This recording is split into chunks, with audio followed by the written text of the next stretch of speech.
Da un punto di vista spirituale, che valore ha sostare in questo luogo? Penso sia uno dei momenti cruciali della vita spirituale di ognuno. Paolo è la base, dopo Nostro Signore naturalmente, del cristianesimo. Paolo è quello che ci ha dato le basi per la teologia, per la spiritualità, per tutto ciò che ha creato poi il pacchetto della Chiesa. E quindi vuol dire ritornare alle origini, vuol dire ritornare alla sorgente, riprendere in mano il Vangelo e ricominciare ogni giorno attraverso le lettere di Paolo a riscoprirlo.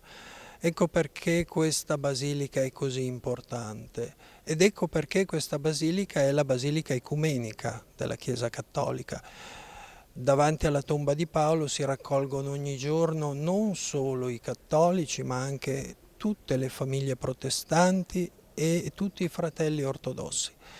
Quindi tutta la cristianità viene a raccogliersi davanti alla tomba di Paolo, proprio perché sono gli scritti di Paolo che ci hanno tutti iniziati alla scoperta del Vangelo.